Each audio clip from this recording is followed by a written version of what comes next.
Boa tarde. Vai dar início à cerimónia de jubilação do Sr. Professor Dr. José Legato Martins.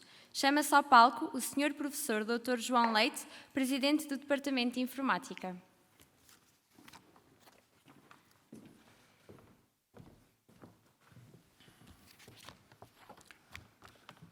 Excelentíssimos senhores membros da equipa reitoral, excelentíssimo senhor diretor, excelentíssima senhora professora decana, excelentíssimos senhores membros do Conselho da Faculdade, excelentíssimos senhores membros do Conselho de Gestão e senhores subdiretores, excelentíssimos senhores representantes das entidades militares, uma saudação especial à família do professor, senhor professor Legato Martins, ilustres convidados, caros colegas e caros alunos.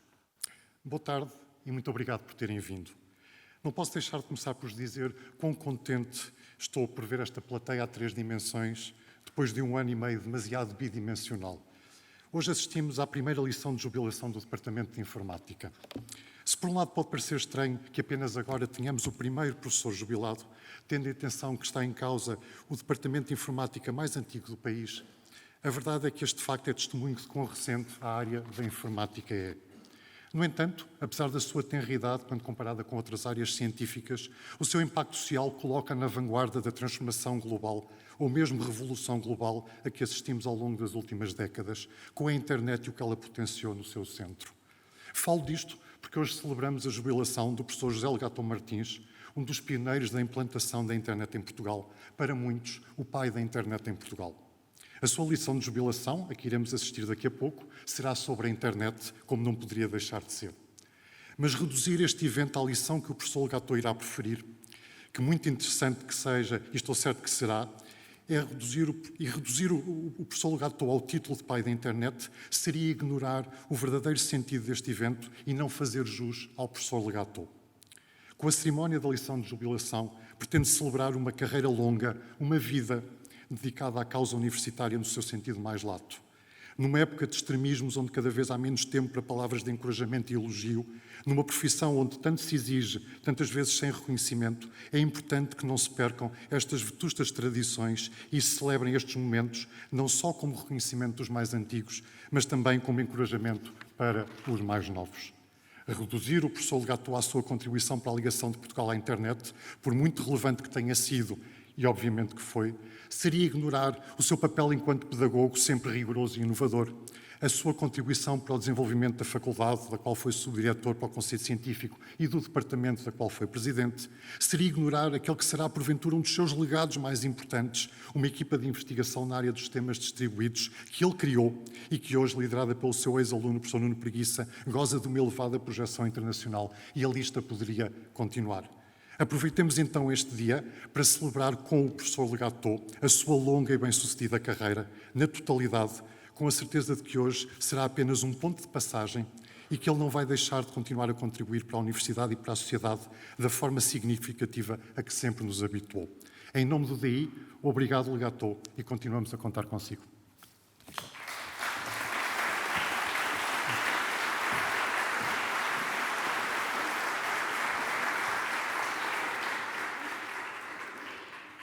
Vai usar da palavra o Sr. Professor Virgílio Machado, diretor da Faculdade de Ciências e Tecnologia da Universidade Nova de Lisboa.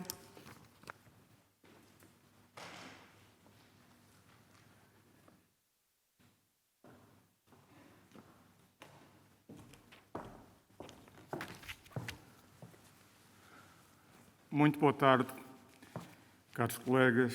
Realmente é um privilégio poder olhar para este auditório e ver que ele se estende até ao fim da sala. É muito bom estar entre vós e poder sentir que estamos de novo no ativo, estamos de novo na escola, estamos de novo a participar nos processos da escola. Estou muito feliz por estar aqui, em particular, a convite do Departamento de Informática, que teve a boa iniciativa de celebrar, ao fim e ao cabo, a jubilação de um dos seus elementos. Não sabia, ou talvez me tivesse esquecido, porque a memória às vezes me vai atraiçoando, que é o primeiro elemento do departamento a ser jubilado.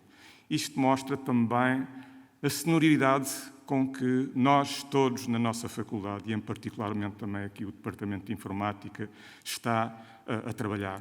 Já não somos aqueles jovens que começámos a faculdade há 40 e quase 4 anos, mas já temos um nível de maturidade que nos permite olhar para a frente com uma solidez completamente diferente. Nós agora somos mais fortes, somos mais capazes e devemos, e eu particularmente em termos institucionais, gosto muito e dou muita importância a celebrar, ao fim e ao cabo, e a acompanhar e de uma forma justa, celebrar, ao fim e ao cabo, a permanência daqueles que entre nós mais fizeram por isto. E muitos de nós fizeram muito por isto. E aqueles que, chegando a esta altura, são capazes de realmente ser reconhecidos pelos seus pares, pelos seus colegas, pelos seus estudantes, então, ainda com muito mais força o devemos fazer. Eu não queria fazer diferente do que fez o anterior diretor e gostaria de continuar a celebrar estas oportunidades, porque realmente são únicas. Não sei se quebrei aqui um bocado o protocolo, porque deveria ter começado de outra maneira. Devia ter começado por excelentíssimo senhor vice-reitor, professor José Ferreira Machado, em representação do senhor reitor, excelentíssimos senhores membros da equipa reitoral, senhora professora decana, senhores membros do Conselho da Faculdade, senhores membros do Conselho de Gestão e senhores subdiretores, senhor Presidente do Departamento de Informática, senhores Presidentes de outros departamentos, senhores representantes das entidades militares, senhor Presidente da Associação dos Estudantes da Fundação de Ciências, da Faculdade de Ciência e Tecnologia, uma saudação especial ao professor Legato. Senhoras e senhores convidados, caros colegas, caros estudantes, devo dizer-vos que o professor Legato é uma pessoa muito informal. E eu, quando entrei por aqui, perguntei-lhe: queres isto mais informal ou queres isto mais formal? E eu devo dizer que a informalidade é uma das dimensões que nós apreciamos do professor Legato. A informalidade é uma forma de estar perto também de todos nós, perto dos colegas, perto dos estudantes, perto da comunidade. Este é um dom, é uma característica que faz com que as pessoas gostem das pessoas. E, ao fim e ao cabo, nós somos uma escola de pessoas. Não somos uma escola anónima de professores ou de entidades que passam por cá sem criarem relações. É uma das coisas que mais importante se estabelece entre nós todos, são as ligações. É com essas ligações que uma escola relativamente pequena face à dimensão dos nossos principais concorrentes a nível nacional e a nível internacional, faz com que nós tenhamos um poder completamente diferente e possamos conseguir aquilo que vamos conseguindo com tanto esforço e com tanta dedicação sob este ponto de vista. Foi dito que o professor Legato foi o pai da internet. O ser pai é uma coisa boa. E ser pai de algo que a escola faça, muito melhor ainda. Eu devo dizer-vos que ainda ontem tive uma conversa muito informal com o professor Legato e recordei um aspecto, porque eu tenho 2 interações com o professor Legato, uma enquanto aluno e outra enquanto diretor. E em qualquer uma delas percebi a forma como ele gera a sua vida. Enquanto professor, como sabem, eu fui um dos primeiros, se não o primeiro aluno da Engenharia de Produção Industrial, e na altura tinha uma disciplina que se chamava Introdução aos Computadores. A professora era a professora Madalena Quirino, que eu cumprimentei há pouco e saúdo novamente, e que era a responsável pela disciplina. E depois tinha um professor que, para nós, alunos daquela altura, todos eram professores, não sabíamos diferenciar se era monitor, se era assistente, se era catedrático, se era associado a qualquer outra espécie, são professores. Quando nós somos jovens não conseguimos fazer esta diferenciação. E o professor Legato era aquela pessoa que, na prática, nos acompanhava naquela difícil tarefa que era fazer aquela disciplina que se chamava Introdução aos Computadores. Devo dizer que eu devo ter sido um péssimo aluno, porque na altura deram-me um projeto que consistia em calcular um integral. Na altura, no primeiro ano, eu não fazia ideia do que era um integral. Portanto, o professor Legato teve a paciência de me explicar o que era um integral. Nós, no primeiro ano, ainda não dávamos cálculo integral e me dizia que, ok, tens aqui uma função, divides isto em bocadinhos, somas a área destes bocadinhos todos e tens aqui o valor do integral. Pronto, eu percebi qual era a intenção, agora é preciso passar isto para uma linguagem. Na altura, aprendemos uma linguagem que se chamava Algol W. Não sei se isto diz alguma coisa a alguém, provavelmente aos informáticos diz muito, a mim na altura não me dizia nada, ainda hoje me diz pouco, e depois tivemos que fazer a programação daquilo. Fizemos numa impressora, isto no tempo dos Olivais, que funcionava lá no sótão, ou qualquer coisa parecida, fazíamos a perfuração de um monte de cartões e a seguir íamos pôr aquilo a correr no técnico ou no LNEC. E depois vinha um lençol de euros. E, curiosamente, a linguagem que o computador utilizava já não era Algol W, já era Algol 68. Uma pequena nuance que, para um jovem que estava a entrar neste mundo da informática, que ia pensar que ia revolucionar o mundo, é um embate assim, um bocadinho complicado. Portanto, fica daqui uma imagem que, se não fosse provavelmente o professor Legato a ajudar-me neste processo, ainda hoje estaria a fazer introdução aos computadores. Talvez eu esteja aqui a exagerar, mas o que é facto é que este foi a primeira relação que eu tive com o professor Legato. Depois passaram-se anos e anos e anos e voltei a encontrá-lo no CCA, na comissão coordenadora da avaliação dos professores no âmbito do RAD. E aqui percebi realmente um conjunto de características que são aquelas que realmente me permitem olhar para o professor Legato enquanto profissional. A sua retidão a olhar para as coisas, a sua exigência, a sua justiça, porque estamos a falar ao fim e ao cabo de um sistema que permite diferenciar, às vezes por muito poucos pontos, às vezes por milésimo, qual é o professor que deve ter a avaliação máxima e qual é aquele que tem a avaliação a seguir. Às vezes é por estas diferenças que se fazem estas separações. A dedicação que ele deu à FCT durante este tempo todo e de que eu fui prova neste entretanto. A sua generosidade. Esta é uma palavra que eu gosto de usar e que não é minha original, é original do professor Santana. O professor Santana referia muitas vezes a generosidade.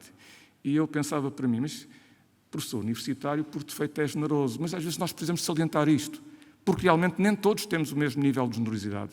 E sem ser com o nosso voluntarismo e a nossa capacidade e com o nosso amor e a nossa paixão, ao fim e ao cabo, por aquilo que fazemos, tudo isto é muito mais difícil. E também pela informalidade. É uma pessoa agradável de trabalhar, nunca tive razão de queixas do trabalho, sempre disponível, sempre tentar ajudar, e por isso este é o maior elogio que eu posso fazer, porque não o conheço mais do que isto.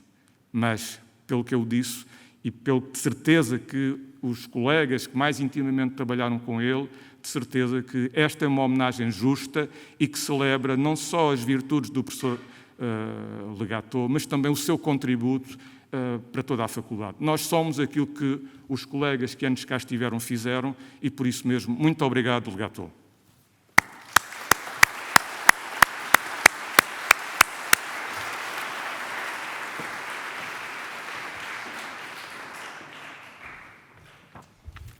Chamo agora ao palco o Sr. Professor Dr. Nuno Preguiça, coordenador da secção de Arquitetura de Sistemas Computacionais do Departamento de Informática da nossa faculdade.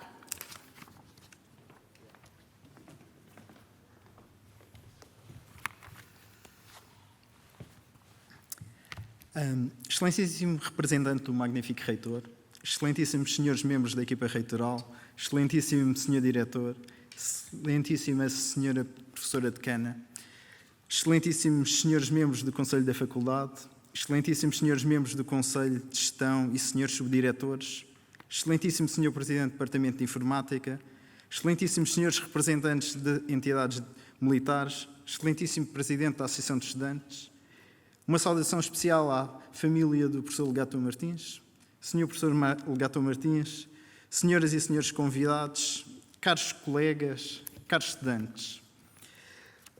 Boa tarde a todos. Okay. Se calhar alguns estarão a perguntar-se porquê ainda mais aqui uma intervenção antes da lição de jubilação do professor Legato. Eu próprio tenho que confessar que quando comecei aqui a preparar o meu pequeno discurso, me perguntei o mesmo. E cheguei aqui à conclusão que havia duas hipóteses. Uma hipótese seria fazer aqui um resumo das atividades mais importantes do professor Legato, dado que haverá aqui algumas pessoas que o conhecem bastante bem, haverá outras que não o conhecem assim tão bem. A segunda hipótese era dar aqui uma visão mais pessoal de alguém que trabalhou durante muito tempo com o professor Legato. Okay? Havia também uma terceira hipótese que é, eu ainda sou novo, é uma boa maneira de ter um nome no programa de uma lição de jubilação antes de chegar aos 70 anos. Pronto, isso já consegui. Okay? Portanto, eu vou tentar fazer um bocadinho das duas coisas, sendo tão breve quanto possível, porque afinal ninguém está aqui para me ouvir. Okay? Pronto, o professor Legato, como já foi dito, é provavelmente mais conhecido como o pai da internet portuguesa. Mas porquê que é conhecido pelo pai da internet portuguesa? É conhecido pelo pai da internet portuguesa porque coordenou os projetos que ligaram pela primeira vez a rede da FCCN na sua vertente IP à internet, por um lado, e por outro lado ajudou à montagem dos servidores DNS em Portugal. Foi igualmente cofundador do PUG, okay, o Portuguese Unix Users Group, que além de várias iniciativas de divulgação de sistemas Unix, tem também bastantes iniciativas de divulgação e defesa da internet e dos sistemas abertos. Okay? Talvez eu agora vá dizer aqui uma pequena heresia para as pessoas que pertencem ao PUG. Quer dizer, para as pessoas da minha idade, o PUG é talvez mais conhecido como a primeira organização que permitiu aos particulares ligarem-se à internet. Okay? Na sequência destas atividades, foi também um dos fundadores da EUNET Portugal, um ISP empresarial, e que mais tarde seria adquirido pela KPN Quest. Okay? Pronto, eu conheci o professor Legato como aluno do curso de Engenharia Informática, aqui nesta escola, e parte destas atividades foram ainda antes de eu ser aqui aluno. Okay? Portanto, apesar de eu ter mais cabelos brancos que o professor Legato, okay? Pronto, sou consideravelmente mais novo. Okay? Nessa altura, quando eu fui aluno do professor Legato, o professor Legato já tinha regressado à Universidade Nova, depois de ter tido um papel determinante na criação do curso de Informática da Faculdade de Ciências da Universidade de Lisboa. Okay? Eu fui seu aluno em várias disciplinas, redes, sistemas distribuídos 1, sistemas distribuídos 2. Bem, na altura não havia assim muita imaginação para os nomes das disciplinas, era 1, 2, 3. Okay? Bem, desse tempo, o que é que eu me recordo? Recordo-me de um episódio particular. Okay? Quando estávamos no meio do mal e estávamos aqui eu estava a tentar argumentar que a melhor maneira de fazer um sistema era de uma determinada forma, okay? Em que passava por ler coisas do disco. Quando o professor responde, sim, mas na altura já havia a Ethernet, e ele responde, mas isso é muito mais rápido, pode ser muito mais rápido transferir os dados de outro computador. E aquilo, para mim, quer dizer, fez desabar um bocadinho todas as concepções que eu tinha do que é que era a informática, o que é que eram os sistemas de computadores. E se pensarmos um bocadinho, é um pouco isso que fez toda esta revolução da internet, okay? A velocidade das redes. Okay? Após concluir a licenciatura, acabei por ser orientando de mestrado primeiro e depois orientando de doutoramento. Foi na altura em que se estabeleceu o grupo de investigação em sistemas distribuídos. Okay? O grupo já existia quando eu comecei a ser aluno de mestrado e a ideia do grupo foi criar uma equipa coesa em que as pessoas estavam cada uma a trabalhar na sua coisa, mas todas debaixo de um chapéu comum. Okay? E a verdade é que isto acabou por ser uma estratégia que acabou por ter sucesso. Acabámos por conseguir ter vários projetos financiados, publicações em locais de topo. Okay? Da minha parte, consegui acabar o doutoramento. Durante este período acabei por estar na Microsoft Research, também através de um contacto do professor Legato. Okay? Tudo isto acabou por ser fundamental em tudo o que eu fiz desde então. Okay? O que é que eu aprendi desses tempos? Coisas técnicas, okay? Não interessa aqui muito, mas aprendi, por um lado, a importância de trabalhar com outras pessoas. Okay? Sozinhos não conseguimos fazer nada. Okay? Por outro lado, a necessidade de ser rigoroso e sistemático na forma como abordamos o nosso trabalho e como abordamos os problemas que atacamos. No fundo, as bases para se poder fazer investigação de qualidade. Durante este período também dei aulas com o professor Legato, apesar de já há muitos anos não dar aulas com o professor Legato. O que é que eu testemunhei durante este período das aulas que eu dei com o professor Legato? Uma preocupação constante em tentar descobrir qual era a melhor forma de transmitir os conhecimentos aos alunos. Okay? Não só baseado num conhecimento profundo dos temas que eram ensinados, mas também na preocupação de tentar perceber como é que os outros faziam. Okay? Quantas vezes o professor Legato não nos aparece a dizer sabes que no sítio X dão esta matéria desta maneira? Okay? Imensas vezes. Pronto, o que é que isto levou? Levou que muitas reorganizações tenham sido feitas nas cadeiras que o professor Legato deu. Okay? Por exemplo, o ano passado, okay? No meio da pandemia, quer dizer, na véspera de chegar à idade da jubilação, o professor Legato decidiu reorganizar a forma como a cadeira de redes era avaliada. Okay? Só para dar aqui um exemplo da sua perseverança e do seu interesse em sempre tentar fazer melhor. Para terminar, também quero referir que sempre teve um papel bastante importante de ligação à sociedade. Por exemplo, recentemente foi presidente do capítulo português da Internet Society, tendo ajudado a dinamizar várias iniciativas de sensibilização para os problemas da privacidade e segurança na internet.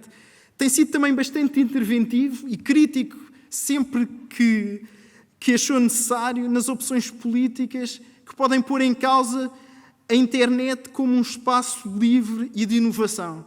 Se olharmos um pouco para trás, para todos estes anos, o que é que eu vejo? Vejo uma carreira que tem uma excelente simbiose entre a investigação, o ensino, a ligação à sociedade nas diversas facetas. Imagino que poucos poderemos dizer o mesmo quando chegarmos a esta fase. Da minha parte, muito obrigado ao professor Legato por tudo.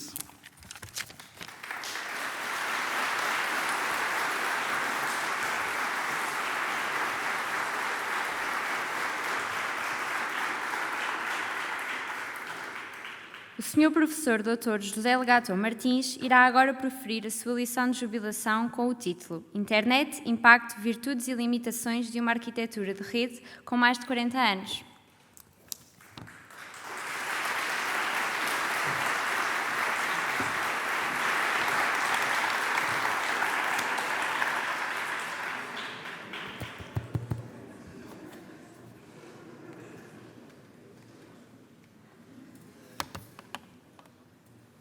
Bom, muito boa tarde. Eu, em primeiro lugar, desejo agradecer de todo o coração àqueles que se deram ao trabalho de se deslocar aqui para me ouvir. Espero que, no fim, considerem que valeu a pena. Desejo também aproveitar esta oportunidade para agradecer a todos aqueles que trabalharam para que esta cerimónia possa ter lugar. Não vou desfilar nomes nem os cargos, etc., mas, de facto, estou muito sinceramente agradecido, quer a todos os presentes, das diferentes vertentes académicas e institucionais que aqui estão, e também todos os amigos aqui presentes, colegas, alunos, colegas docentes e não docentes, etc. Bom, passado este primeiro ponto, há aqui um problema que enfrenta qualquer pessoa que tenha que fazer uma lição de jubilação, que é um bocado dizer assim, bom, mas o que é que o auditório sabe? Não é? Como é que a gente pode partir de onde eles sabem para chegar a algum ponto mais interessante? Não é? O auditório é muito heterogéneo e, portanto, isto resulta complicado para quem está, digamos assim, a fazer esta lição. Portanto, eu vou tentar fazer um misto de parte técnica, não técnica, etc., de maneira que torne isto útil e interessante para todos os presentes. Vamos ver se consegui atingir êxito no desafio. Bom, o título da lição é o que aqui está. Vou falar sobre algo que percebo bem e que sou apaixonado. Talvez seja essa a primeira condição para ser bom professor. Portanto, a ideia é voltar a olhar para quais são os fundamentos tecnológicos e arquiteturais que presidiram ao desenvolvimento da internet há 40 anos atrás e depois ver como é que a rede evoluiu e como é que, digamos, esses princípios e essas decisões tecnológicas foram sujeitas ao passar do tempo e ao desafio do tempo e saber um pouco, verificar, bom, então e onde é que estamos, o que é válido, o que é que não é válido, que encruzilhadas é que enfrentamos. Pronto, é mais ou menos este o objetivo, não vou dizer nada de novo, vou apenas tentar analisar a situação e como cá chegamos, ok? Portanto, vou tentar manter-me dentro do tempo e vamos a isso. Bom, porquê 40 anos? Se perguntarem a idade à internet, é como aquelas senhoras que não gostam de dizer a idade. Sei lá se é 40, se é 50, se é 45. A ideia, de qualquer forma, para os 40 anos é relativamente simples. A internet acabou por ser o produto de um projeto de investigação que começou em 1968. É um projeto patrocinado pelo Departamento de Defesa dos Estados Unidos. Não tinha objetivos militares, tinha objetivos científicos avançados e era essencialmente permitir que os investigadores das diferentes universidades americanas pudessem aceder aos computadores disponíveis naquele momento nas outras universidades. Porquê é que isso era importante? Isso era importante porque, na época, um computador era um mainframe, era uma coisa muito cara e monstruosa e, portanto, permitir o acesso remoto a esses computadores era muito importante.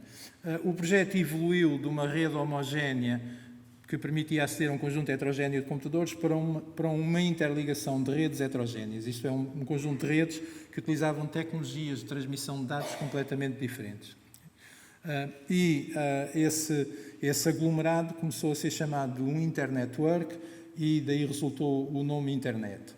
As decisões arquiteturais e tecnológicas que presidiram esse desenvolvimento cristalizaram e formalizaram-se por volta de 1900, cristalizaram no início dos anos 80 e em 1983 foi declarado o Flag Day da Internet, isto é, todos os computadores americanos ligados àquela rede tinham americanos e ingleses. Havia um computador inglês que também estava ligado via satélite, tinham que obedecer aos protocolos, que é o sistema de protocolos que preside hoje ao funcionamento da internet, ou à versão da época da coisa. Portanto, o Flag Day dos protocolos TCP/IP é dia 1 de 1 de 1983 e por isso podemos dizer que tem mais ou menos 40 anos. Bom, quais são os princípios o que é o modelo Internet? Bom, a Internet é uma realização tecnológica, espantosa, talvez a realização tecnológica humana de maior complexidade na atualidade e de maior abrangência e, portanto, o modelo é constituído por um conjunto de princípios e um conjunto de decisões tecnológicas que materializam esses princípios. Bom, vamos então ver quais são rapidamente esses princípios. A experiência que havia na época não era de redes de comunicação de dados, era de redes telefónicas. E nas redes telefónicas, a periferia da rede eram telefones que são dispositivos estúpidos. Os telefones, na altura, era basicamente um microfone, um alto-falante e um disco para marcar os números. E, portanto, nessa rede, toda a inteligência residia na rede, porque a periferia era estúpida, digamos assim. O modelo que presidiu o desenvolvimento da internet partiu de um princípio revolucionário na altura, que é dizer, não, isso é completamente diferente, a rede para ser escalável e crescer tem que ser muito simples, porque a periferia é que é inteligente. A periferia é que são computadores, portanto têm capacidade de executar algoritmos, etc. Portanto, a inteligência está na periferia. Em que é que isso se traduziu do ponto de vista de grande pensamento? Foi dizer que a rede obedece, usando a terminologia inglesa, é connectionless and best effort. Basicamente, o que isto quer dizer é que a rede fornece aos elementos que lhe estão ligados um serviço que é um serviço de segunda classe, digamos assim, entre aspas. Isto é, a rede, quando recebe pacotes de dados para encaminhar até ao destino, aqui dizer o que é um pacote de dados. Um pacote de dados é uma mensagem, é uma sequência de bits com endereço origem e endereço destino. Pronto, a analogia é claramente um telegrama, uma carta, um SMS. Quando a rede recebe um objeto desses para encaminhar até ao destino, a rede não se compromete a entregá-lo ao destino.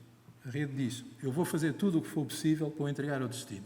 Mas se houverem falhas, se houverem erros, etc., pode falhar e não ser capaz de entregar ao destino. Inclusivamente, pode ser que não só não consiga entregar ao destino, como até pode, por certas razões, entregar em duplicado. Ou, no limite, você pode me entregar um conjunto, uma sequência de pacotes para enviar para o destino e esses pacotes até podem lá chegar alguns, mas chegam por ordem diferente. Isto era uma aproximação revolucionária, era considerado um sacrilégio para os homens de telecomunicações, era a visão dos homens de computadores sobre o que é que devia ser uma rede de computadores e, digamos assim, era uma aproximação completamente diferente. Porque é que esta aproximação era realista? Esta aproximação era realista, não só era realista, como foi vital. Foi vital porque fez com que a rede fosse o mais simples possível e essa é a base de qualquer coisa que pode crescer e resistir ao tempo. Okay? E, por outro lado, digamos assim, a rede furtava-se a complicações inúteis, porque dizia, é claro que a rede só é útil se na maior parte das vezes os pacotes forem entregues, como é evidente. Mas eu não vou tratar do caso particular, que é eles não poderem ser entregues por deficiências ou por erros momentâneos ou por problemas na comunicação. Compete à periferia resolver esses casos limites. Como é que a periferia resolve esses casos limites? Eu quando mando um pacote, o pacote não tem aviso de recepção, nem há correio registado do ponto de vista da comunicação por pacotes de dados. Compete ao outro lado avisar, eu recebi bem, podes mandar mais. Okay? Portanto, porque o outro lado é um computador. Okay? Pronto, esta é uma visão que foi revolucionária na altura, que foi consubstanciada naquilo que se chama o protocolo IP, ou Internet Protocol, ou protocolo Internet, que é a definição de uma interface entre a periferia da rede e a rede. Interface essa que define qual é o formato dos pacotes de dados que a rede vai saber transportar e, pronto, o que é o endereço de origem, o que é o endereço de destino, e define também qual é a tal qualidade de serviço. A tal qualidade de serviço que diz, bom, a rede vai fazer o melhor possível para entregar o pacote ao destino, isso não é garantido. Isto é de uma extraordinária simplicidade e, digamos, só poderia ser concebido por alguém que sabia que a periferia tinha capacidade para lidar com este tipo de qualidade de serviço, mas teve, por outro lado, uma razão de ser fundamental. A razão de ser fundamental é que diz assim, quando a gente define que uma interface é muito simples, esconde a sua implementação. E a sua implementação pode variar sem pôr a interface em questão. Portanto, se, por exemplo, na interface dissesse o pacote tem que poder ser entregue em 10 milissegundos. Okay? Isto tinha acabado com esta possibilidade, que é a maneira como se implementa depois o transporte dos pacotes foi evoluindo em 40 anos de uma maneira que é, digamos, não tem nada a ver o cu com as calças, como se costuma dizer, peço expressão pela brincadeira, mas a maneira como os pacotes eram transportados pela rede em 1980 e a maneira como são transportados hoje em dia no ano 2021 é radicalmente diferente. No entanto, a interface é a mesma, portanto, essa interface resiste ao tempo, permite que por baixo se implementem todas as soluções tecnológicas que forem possíveis, sem pôr em causa a interface de base. Por outro lado, esta interface tem uma característica que é a rede não sabe o que é que vai dentro dos pacotes. Não sabe e não quer saber e é completamente agnóstica disso. Portanto, se dentro dos pacotes vai apenas uma espécie de uma carta com um texto, ou se vai um vídeo, ou se vai uma imagem, ou se vai qualquer outra coisa, vai um pedaço de um programa, a rede é completamente agnóstica disso. O que quer dizer que não põe limitações às aplicações porque não tem pressupostos sobre as aplicações. E o resultado disso também é que, sobre esta base comum, as aplicações puderam florescer e explodir em 40 anos sem limitações. O outro princípio, que geralmente não é ensinado aos alunos logo no início, mas que, por acaso, é importante que esteja presente, é que a rede não é uma rede, é uma rede de redes. Há diversos tipos de redes interconectadas entre si. A gente pode distinguir entre essas redes redes que estão mais próximas dos utilizadores finais e que estão próximas dos dispositivos que estão ligados à internet, que se chamam as redes de acesso. Exemplos de redes de acesso é, por exemplo, a rede de um operador móvel que permite transmissão de dados. Essa transmissão de dados é feita enviando e recebendo pacotes IP dos telemóveis para a rede desse operador de dados. Mas também há outras redes de acesso que têm uma forma completamente diferente. Por exemplo, são redes de fibra óptica que fazem chegar o acesso à internet à casa das pessoas, mas agora não a dispositivos, mas sim a um dispositivo lá em casa que permite ligar outros dispositivos. E pode tomar muitas outras formas. Em breve haverão redes de acesso baseadas em satélites de baixa altitude, que serão novamente uma rede de acesso diferente, mas a interface entre os dispositivos e a rede é novamente o envio e a recepção de pacotes IP, e a interface entre as diferentes redes é o envio e a recepção de pacotes IP. Estas sub-redes chamam-se sistemas autónomos, porque na arquitetura da internet está dito novamente uma coisa muito importante. Um sistema autónomo é opaco para o exterior. Isto é, os outros sistemas autónomos não sabem como é que ele funciona. Se não sabem como é que ele funciona, não podem ter pressupostos sobre isso. É claro, podem inferir se é mais rápido ou mais lento, ou melhor ou pior qualidade, mas isso não condiciona nada. E isso permite que a tecnologia de concretização de cada sistema autónomo vá evoluindo independentemente uns dos outros. Novamente, é um fator de flexibilidade e de expansão. E mais, podem haver sistemas autónomos que são muito simples e confinados, que utilizam uma tecnologia relativamente simples e barata, enquanto que outros não, são gigantescos, cobrem um país, uma região e utilizam uma tecnologia cara. Mas tudo isso pode interoperar, o que quer dizer que há uma oportunidade para um crescimento ilimitado. Ou seja, não há barreiras para ser sistema autónomo, não há barreiras a priori. Vamos ver a seguir que nem sequer há barreiras regulatórias muito fortes. Entre os sistemas autónomos, há uns sistemas autónomos críticos, que são as chamadas redes de interligação. Portanto, a interligação entre os diferentes sistemas autónomos é, por sua vez, assegurado por redes especiais que se chamam redes de trânsito. Não são só pelas redes de trânsito, mas no essencial é pelas redes de trânsito.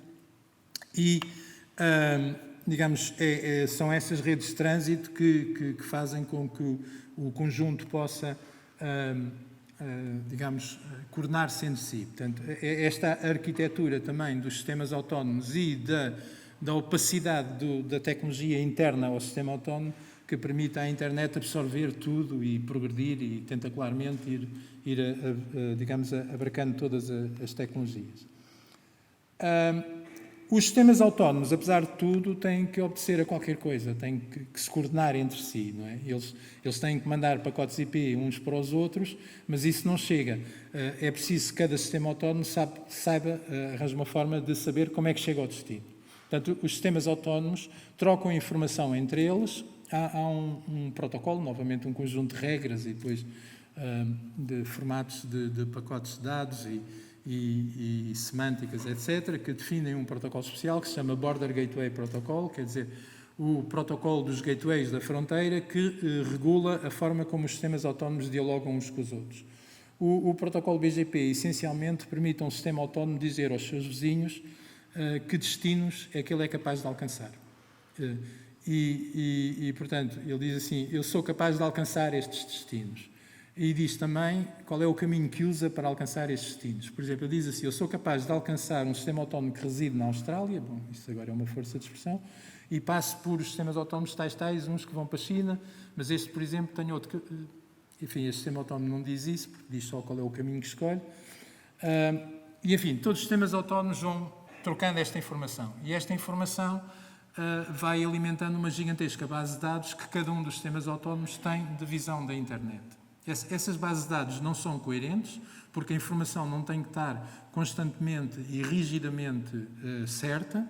Okay? Eles vão tendendo para a convergência. Isto é um problema fundamental que é ensinado logo no início dos sistemas distribuídos, portanto, porque aqui a rede internet e os sistemas distribuídos está interligada e, portanto, digamos assim, exageradamente, traduzindo à letra, é um protocolo que difunde rumores. Okay? Difunde rumores porque a informação que um sistema autónomo passa ao outro não quer dizer que esteja absolutamente certa. Okay? Ela esteve certa um certo dia, provavelmente ainda é certa, mas pode estar desatualizada. Quando há uma alteração da rede, às vezes leva cerca de 10 minutos até que estabilize a visão que os diferentes sistemas autónomos têm da coisa. Por outro lado, é muito flexível porque se eu for aldrabão, posso tentar mentir aos meus vizinhos, mas isso é outro problema à parte. Se eles acreditarem em mim, estão tramados. Mas pronto, normalmente, admitindo que não há aldrabões, eu posso dizer, eu não quero que ele me utilize a mim para chegar a este destino e, portanto, não lhe digo que eu conheço este destino.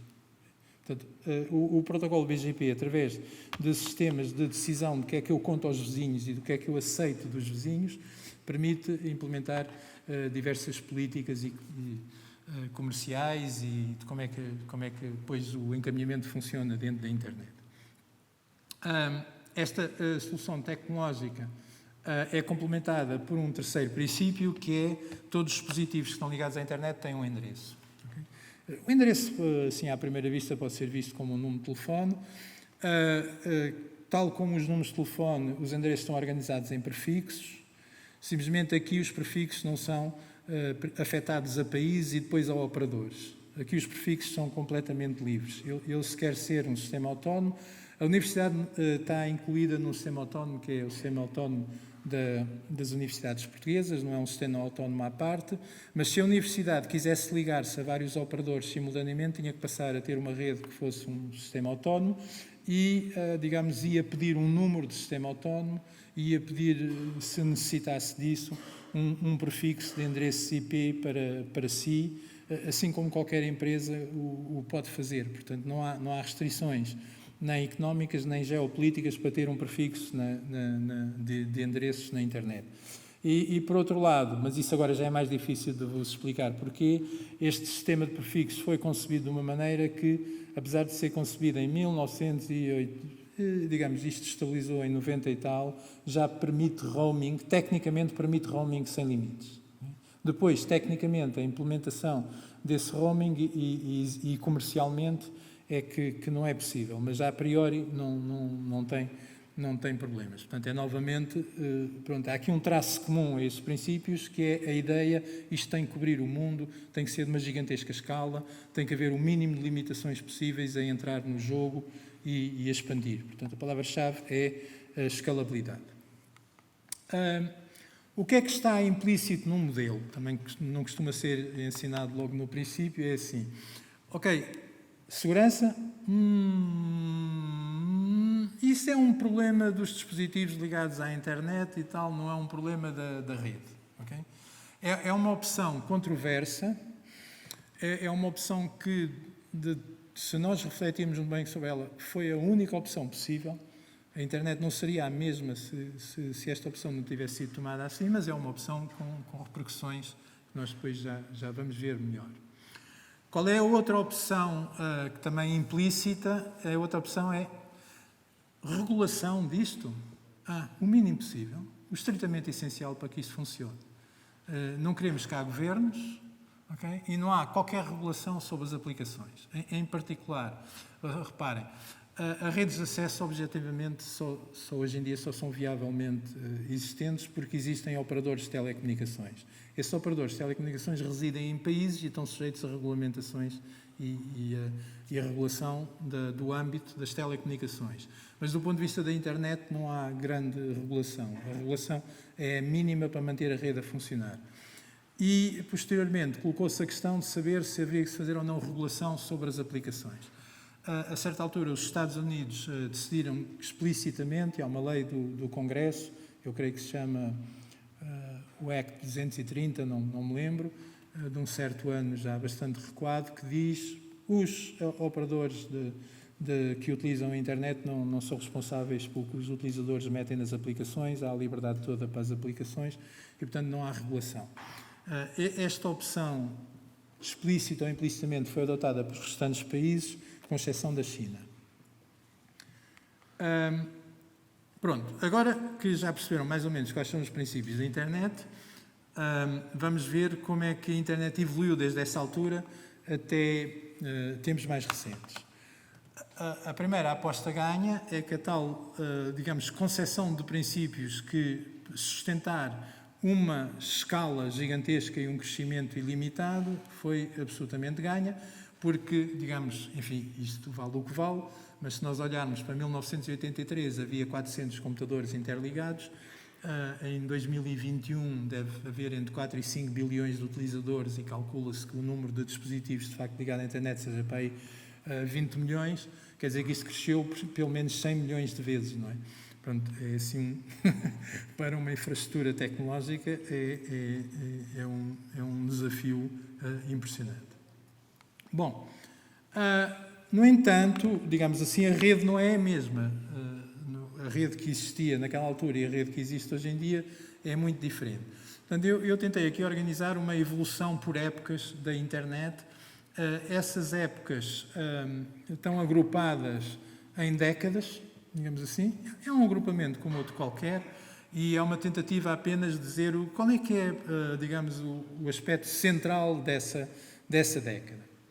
Ora bom, isto antes de 1990 era a internet académica, a internet dos pioneiros, era para aceder a meia dúzia de mainframes, depois a certa altura já não eram mainframes, mas eram mini computadores e tal, mas era sobretudo, eram computadores grandes, caros e partilhados, dizem-se, computadores time sharing, partilhados entre vários utilizadores. E as aplicações eram aquelas iniciais, correio eletrónico, login remoto, transferência de ficheiros, etc. Em 1990 é inventada a web. Okay? É inventada na Europa, no CERN, mas em 1993, os americanos são mais rápidos a transformar ideias em negócios. Em 1993 é lançado o primeiro browser para computador pessoal, que é o Netscape, para o Windows. E isso fez explodir a internet, porque finalmente havia uma maneira de as pessoas comuns, não estarem dependentes de ter um lastro grande em informática para poderem servir-se da internet. E, portanto, esta década é caracterizada por a internet é a web. O browser é o instrumento fundamental, o computador típico de acesso é o computador pessoal, as redes de acesso são redes baseadas nas redes telefónicas e por aí fora. E quais são os computadores que estão a providenciar os serviços de acesso à web, de acesso aos objetos estáticos ou de algumas aplicações que começam a aparecer? Esses computadores passaram a ser computadores que não têm utilizadores, estão lá apenas para materializar esses serviços que são acessíveis pelas pessoas que estão nos dispositivos dos computadores pessoais e que chamam-se servidores, etc. Portanto, esta década é internet igual à web. É assim que se pode resumir. Também, no final desta década, os operadores de telecomunicações enxutaram todos os pioneiros, porque os operadores de telecomunicações estão numa posição privilegiada para fazerem as redes de acesso, já estariam naturalmente numa posição privilegiada para fazerem as redes de trânsito, mas, portanto, compram ou fazem de novo as redes de acesso e, portanto, a rede de acesso passaram a ser de operadores de telecomunicações nacionais. Como é que é a estrutura lógica da internet, da arquitetura da internet? Não agora os princípios tecnológicos, mas a arquitetura física real daquilo. Basicamente é assim, há um conjunto de redes de acesso espalhadas pelos diferentes países, nessa altura predominantemente nos Estados Unidos e na Europa, e depois há um conjunto de redes de interconexão ou redes de trânsito. Essas redes de trânsito dividem-se no campeonato em que jogam. Costuma-se dizer redes de trânsito Tier 1 ou redes de trânsito Tier 2. É muito simples. Se a rede de trânsito é mundial e transcontinental, está no Tier de cima, não é? Se é apenas regional, dentro de um continente ou de um país e tal, está no campeonato de baixo, digamos assim, está na segunda divisão, a primeira divisão e a segunda divisão. É fácil de imaginar isto, porque isto é uma imagem recente da quantidade de cabos de fibra óptica de longa distância, quer os cabos submarinos, quer cabos terrestres, e portanto, os operadores que operam a interligação intercontinental são os Tier 1 e depois há os Tier 2, portanto, a segunda divisão de operadores de trânsito que são mais confinados, estão num continente, num país, etc. Por exemplo, em Portugal, os operadores que vocês conhecem são essencialmente operadores de redes de acesso, tendo uma perna na rede de trânsito Tier 2. Sim, creio que é mais ou menos uma caracterização possível. Esta imagem é relativamente recente e alguns daqueles cabos submarinos que ali estão não pertencem a operadores Tier 1. Mas já vamos ver porquê. Mas transportam dados e transportam pacotes IP. Okay? Em 1995 andavam os operadores de telecomunicações a rir-se da internet e diziam assim: meus caros amigos, você vai falar da internet e tal, nos cabos submarinos que atravessam o Atlântico, 1% do tráfego é tráfego de dados, os outros 99% são tráfego telefónico. O que é que querem? Bom, hoje em dia não há tráfego telefónico, só há tráfego de dados, só há tráfego de internet nestas infraestruturas de interconexão. Desculpe eu estar a falar muito depressa, mas é porque também depois não me quero chatear-vos demasiado tempo. Acho que se percebe mais ou menos. Bom, no ano 2000 desponta uma nova década e essa década é a década da explosão das aplicações planetárias. A primeira aplicação planetária é o search, a pesquisa, não é? Passa a expressão e a publicidade é googlar, okay? E essa aplicação implica recolher dados de toda a internet, de todos os sites disponíveis, e implica uma infraestrutura computacional como nunca se tinha visto antes. E, portanto, essa aplicação e outras aplicações que vêm a seguir, como correio eletrónico para milhões, as redes sociais que começam a nascer nessa altura, fazem com que a web exploda, mas agora explode e suporta um conjunto de aplicações planetárias com milhões de utilizadores. Para que essas aplicações funcionassem, os utilizadores utilizavam os computadores pessoais, mas apareceu um novo dispositivo de acesso à internet chamado smartphone. Portanto, o iPhone, que é o primeiro smartphone, é lançado em 2007. E o que é que está do outro lado a suportar esses serviços? O que está do outro lado a suportar esses serviços são gigantescos aglomerados de processadores em centros de dados. A primeira grande aplicação de search levou a Google à necessidade de inventar, não é inventar os centros de dados, mas de implementar centros de dados de uma escala nunca vista. Okay? Portanto, esta época é caracterizada por estas aplicações planetárias, pelo aparecimento dos centros de dados, mas as aplicações ainda são basicamente eu acedo a dados, eu acedo a qualquer coisa. Os utilizadores vão usar uma aplicação que é para aceder a qualquer coisa. Ora bom, a década seguinte é basicamente a situação atual. Bom, em cada uma das décadas o passado não é deitado fora, as aplicações existentes continuam a funcionar da mesma maneira, mas é caracterizado agora por uma nova coisa. E essa nova coisa é uma nova categoria de aplicações. Essas novas categorias de aplicações são várias. Primeiro, a internet absorve a rede telefónica completamente, a internet está a absorver e absorverá completamente a rede de televisão e está a absorver as redes de rádio. Eu lá em casa, na cozinha, ouço melhor rádio pela internet do que pela antena normal, que está cheia de interferências. Isso vai ser inevitável. Portanto, absorveu completamente as outras redes. Okay? Portanto, as aplicações planetárias cresceram para a interatividade, isto é, agora já não é só consumidores de informação, há publicadores e consumidores de informação nas redes sociais, tem milhões de utilizadores interativamente, okay? E há uma nova categoria de aplicações que está a absorver dados de toda a parte. Essas aplicações são as aplicações ligadas à Internet of Things, é este o nome de calão, que são a gadgetaria toda de comando e controle. Está a absorver dados, está a transmiti-los para os data centers e está a receber ordens dos data centers.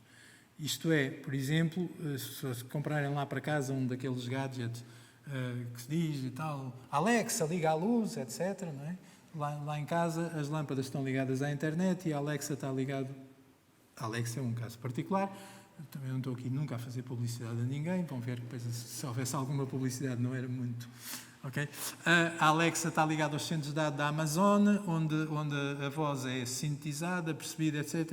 E pronto, há a ordem para que as lâmpadas se ligam ou apaguem. Okay? Portanto, há aqui um novo tipo de aplicações e há uma nova quantidade de dados a serem recolhidas e há uma nova realidade. É que esses centros de dados agora não são centros de dados. Os principais chamam-se megacentros de dados. Alguns deles estão a atingir a ordem de 1 milhão de processadores, okay? E a aplicação dominante para processar esses dados são as aplicações de Big Data e aprendizagem automática. Portanto, a maior parte das aplicações mais vistosas, a tecnologia do ponto de vista aplicacional de informática que está por trás, é a rainha, é a aprendizagem automática e a inteligência artificial. Okay? Portanto, esta é a década. Bom, a década seguinte eu não sou capaz de saber o que é que vai acontecer.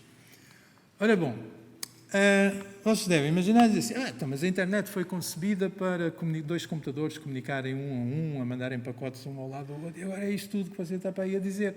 O que agora aqui é dominante já não é essa comunicação ponto a ponto entre computadores. O que é dominante é uma interatividade enorme entre uma data de dispositivos participantes, é a difusão maciça de informação, etc. E tal. A investigação disse, presente, vamos fazer uma nova arquitetura para a internet. E, portanto, por volta do ano 2000 começa a aparecer aquilo que se chamam os Clean Slate Approaches, quer dizer assim, bom, meus caros amigos, está aqui um quadro com o desenho da internet, peguem no apagador, apaguem isso tudo, nós vamos fazer uma nova arquitetura. Estão aqui alguns dos nomes dessas arquiteturas propostas, Information Centric Networking, Content Centric Networking, Name Data Networking, Publish Subscribe Networking, portanto, tudo nomes empolgantes, arquiteturas fantásticas, etc.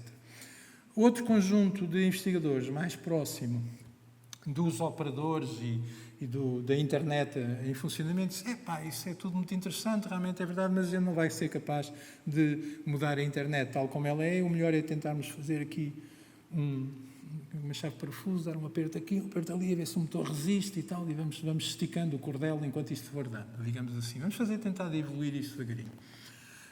Na verdade, vamos lá ver, a resposta da indústria não é uma nem outra. Não ligou muito à investigação e aproveitou o que pôde de cima, mas a resposta da indústria foi esta. A resposta da indústria foi dizer, o problema da internet, sabemos nós qual é cloud computing.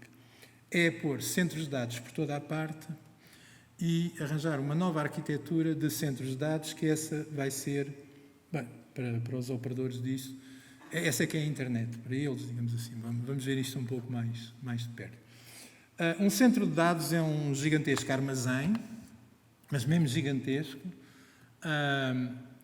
arrefecido, com estruturas de suporte à energia ininterrupta, etc., etc., e com filas intermináveis de armários. Cada um daqueles armários tem de 40 a várias centenas de processadores, okay?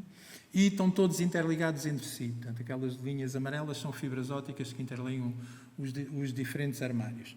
Para que é que isto serve? Isto serve para suportar as aplicações maciçamente paralelas que as aplicações planetárias exigem, okay? E que a Big Data necessita. Portanto, há aqui uma revolução do outro lado dos sistemas distribuídos e da informática, que é o progresso fantástico do processamento paralelo e também o progresso fantástico dos algoritmos de aprendizagem automática. Mas sem estas infraestruturas, essas aplicações não funcionavam. Como é que depois isto está organizado? Aqui está um exemplo de rede de centros de dados da Microsoft, que se chama Azure. A imagem é novamente recente. Vocês veem ali diferentes cores, cada uma daquelas luzinhas é um centro de dados da Microsoft. As cores mais brancas são megacentros de dados, as cores vermelhas são centros de dados de menor dimensão na periferia dos outros.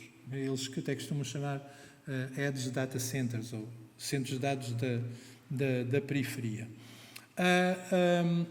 A novidade aqui é que também há aqui um aspecto a terem atenção, é que esta rede tem ali também desenhada uma série de cabos submarinos. Os centros de dados estão interligados, eles próprios, por uma rede privada. Ou seja, do ponto de vista da internet, esta infraestrutura que aqui está, da arquitetura da internet, esta infraestrutura que aqui está, é um sistema autónomo. Ninguém sabe o que é que lá está dentro. Nem tem nada a ver com isso, desde que fala IP com os outros. Há aqui um aspecto novo, que são as redes privadas de centros de dados. Não existe só da Microsoft, mas também não existem 20. Operadores Tier 1 há para aí uns 20. Redes mundiais de megacentros de dados haverá no máximo 6. Em qualquer hipótese, mesmo considerando as mais pequenas, não há mais do que uma dúzia, digamos assim. Mas a novidade aqui é que essas redes de centros de dados, elas constituem ela própria uma rede privada que comunica da maneira que quer com a internet em diferentes pontos de interconexão. Okay? Isto é um problema de logística, meus caros amigos. É muito simples, a indústria percebe de como é que se otimiza um processo, não é? E, portanto, isto exige computação da pesada, não é? Digamos assim. A gente vai pôr essas infraestruturas capazes de desenvolver, suportar essas aplicações junto dos consumidores, não é? Portanto, e fazer o mesmo que na logística, que é as grandes cidades estão rodeadas por armazéns dos grandes operadores de logística. Não há aqui nada de especialmente novo. O que é, por acaso, aqui um bocado especialmente novo é que os donos dos armazéns de logística junto das grandes concentrações são também donos da companhia de navegação, da companhia de aviação e dos caminhões de tiro que interligam os grandes armazéns. Digamos, até a diferença. Têm capacidade para viver... Aliás, é-lhes mais rentável fazer a sua própria companhia de interligação do que usar a internet para interconectar os seus centros de dados. E a estrutura lógica da internet deixou de ser aquela que eu vos mostrei há pouco para receber aqui uma nova camada. Portanto, há uma camada que ali está representada por cima, não sei depois do ponto de vista de poder económico ou de quem manda em quem, em que posição é que está, mas aqui está na parte de cima, que são as redes privadas de interconexão dos centros de dados. Por baixo está a camada dos operadores de trânsito, okay? E depois por baixo estão os operadores de acesso. Okay? As redes de cima são caracterizadas, essas redes de centros de dados, em estarem em competição feroz umas com as outras e não precisam de se interligar. Okay? Isso é um aspecto importante da coisa que tem um drive económico para a sua evolução. Porque elas fornecem o seu serviço. Okay? O Facebook fornece o seu serviço. A internet do Facebook é o Facebook, o resto não me interessa para nada. Aliás, o Facebook só lhe interessa da internet a redes de acesso para chegar aos utilizadores. Digamos, não precisa da camada de interconexão, nem precisa de nada daquilo. Há outros que não têm uma posição tão radical quanto o Facebook, mas basicamente as grandes redes centrais, digamos, estão em competição umas com as outras, disputam os serviços que fornecem, claro. Isso depois não é totalmente assim, porque nós veremos que algumas são melhores numa coisa, outras melhores noutra, etc. Elas estão interligadas com a rede de trânsito, mas não é pelas redes de trânsito que chegam aos utilizadores. Porquê? Porque elas sabem que os tais armazéns de logística têm que chegar aos utilizadores finais. Não é? E então, o que é que eles não podem ter um mega centro de dados junto de cada grande cidade do mundo, têm mini centros de dados. Okay? Esses mini centros de dados onde é que estão? Ora bom, muitas vezes estão dentro dos próprios operadores de acesso. Qualquer operador de acesso significativo no mundo tem lá dentro mini centros de dados destes gigantes. Não é? Portanto, eu há bocado tive a ocasião de confirmar, por exemplo, meramente um exemplo, um dos operadores de acesso grandes em Portugal tem lá dentro um mini centro de dados da Netflix, tem outro da Amazon, tem outro da Google, tem um da Akamai, tem etc, etc, etc. Portanto, esses centros de dados têm os seus próprios tentáculos dentro das redes de acesso. Okay? E é assim que a arquitetura da internet está a funcionar. Ora bom, até aí o modelo da internet que nós vimos lá inicialmente, então o que é que tem a ver com isto tudo? Como é que se está a portar? Bom, o princípio best effort Está maravilhoso. Está maravilhoso porque ganhou completamente a partida. Em primeiro lugar, a qualidade das infraestruturas de encaminhamento dos pacotes hoje em dia é fantasticamente melhor e, portanto, até a probabilidade de haver erros é muito pequena. Mas não só isso, a periferia está perfeitamente confortável em corrigir os poucos erros que aconteçam, não só a corrigir, como a adaptar-se à capacidade disponível na rede, porque, em média, passou-se um fenómeno. O tempo de trânsito dos pacotes dentro da rede diminuiu drasticamente. Reparem, na década de 90, eu acedia aos serviços de pesquisa da Google que residiam nos Estados Unidos. Eu acedia à CNN nos Estados Unidos.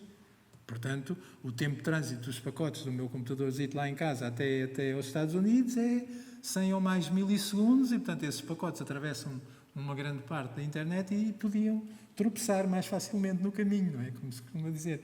Agora, não. Os dois exemplos que eu dei, os pacotes lá do meu computador em casa vão até Lisboa. Porquê? Porque vão até à antena do centro de dados do Google, no caso da Search, e no caso da CNN até vai até à antena da Akamai, que é uma empresa também de centros de dados junto dos utilizadores. Portanto, digamos assim, por um lado, é aquela coisa de que a rede tinha que ser inteligente e não perder pacotes, etc. O problema não se coloca, porque a periferia estão mais próximos uns dos outros, mais facilmente corrigem os erros, portanto, este princípio foi totalmente ganho. Já a questão da ideia de que a internet é essencialmente comunicação ponto a ponto, também resistiu. Porquê? A difusão é feita via os centros de dados. São os centros de dados que servem muitos utilizadores simultaneamente. E mais, a questão de que se pensava a princípio de que o problema fundamental era fazer chegar um fecheiro a muita gente, não é bem assim, porque os serviços que consomem mais dados são os serviços de televisão, de vídeo, etc, etc, e o streaming é todo assíncrono, isto é, o ritmo com que eu estou a ver o filme não é o mesmo do outro, nem a posição é, portanto, a televisão síncrona, não é, live do canal, está a decrescer. Está a decrescer o seu peso. Portanto, ao decrescer o seu peso, há menos oportunidades para otimização, para dizer que estão todos a ver a mesma coisa simultaneamente. Okay?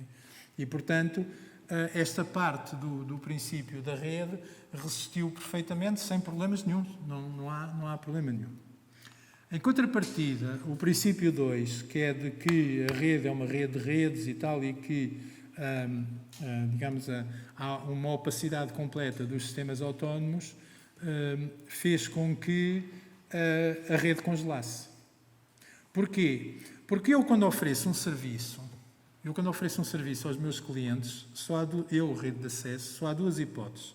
Ou o serviço é integralmente dado pela minha rede, e, portanto, eu, nesse caso, posso dizer que a qualidade de serviço é assim, ou assado, ou frito e cozido, ou então o serviço está dependendo de algo que está remoto. Mas esse algo que está remoto, eu tenho que atravessar diferentes sistemas autónomos. E ao ter que atravessar diferentes sistemas autónomos, a única garantia que posso dar ao meu cliente é a garantia dada pelo protocolo IP, que é a única obrigação dos sistemas autónomos. Nem eu posso exigir que os diferentes sistemas autónomos pela manhã, mudem todos e ofereçam outro tipo de serviços. Portanto, os operadores nunca podem dar garantias sobre a qualidade de serviço que fornecem para além da sua rede. Isso é totalmente mentira. Ele diz, você acede à internet a 500 megabits por segundo. Acede aos data centers que estiverem dentro da rede de acesso, não é?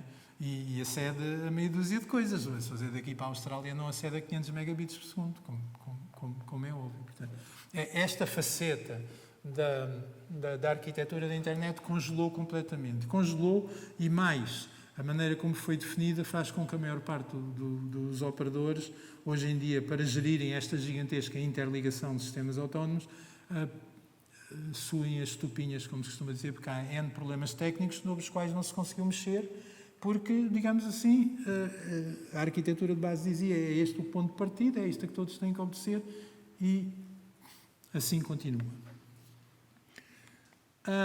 Em contrapartida, a investigação em data center networking, ou seja, a investigação em redes de computadores que se situem dentro dos sistemas autónomos ou que se situem dentro dos data centers explodiu completamente. É uma década absolutamente impressionante, a década de 2010 até agora, em que os avanços que se fizeram do ponto de vista de redes data center ou das redes privadas de data centers são avanços fantásticos. Pela primeira vez consegue-se fazer otimizações fantásticas, consegue-se fazer gestão logicamente centralizada da rede, consegue-se fazer reconfiguração dinâmica da rede on the fly, consegue-se, por exemplo, dentro dos data centers, há certas aplicações que podem, e certos clientes que podem dizer assim, eu nos próximos segundos vou precisar de uma rede de cálculo paralelo com estas características e essa rede é gerada dinamicamente dentro do centro de dados. Portanto, os avanços são imensos. Obviamente eu não posso estar aqui a detalhar isso, mas, digamos assim, portanto, as necessidades da internet estão a fazer avanços de investigação enormes, mas são avanços que são confinados aos sistemas autónomos ou aos data centers. Obviamente, os outros avanços são no cálculo paralelo, no paralelismo, nos algoritmos paralelos, na Big Data, na IA, etc. etc. E temos uma internet que tem um conjunto de partes conflituantes, digamos assim. Há aqui um conflito de interesses, não é? Porque os grandes operadores dos centros de dados não querem saber da interconexão para nada. Eles só precisam de chegar aos clientes. Portanto, eles, digamos assim, ou fazem eles a sua própria rede de acesso, que nenhum deles se meteu nisso porque não é provavelmente economicamente viável, ou tenta meter os seus centros de dados tentacularmente dentro das redes de acesso. Por outro lado, há uma disputa de quem é que extrai valor dos clientes. Se é o operador da rede de acesso que fatura ao cliente o acesso à internet, se é o fornecedor de serviços que está por cima. Os grandes operadores de telecomunicações, digamos, também disputam este mercado, etc. Não vou entrar em detalhes, mas há aqui uma realidade económica de grandes confrontos e, por exemplo, as vítimas podem ser, de vez em quando, os utilizadores, em que se manifestam as polémicas, por exemplo, que chamam da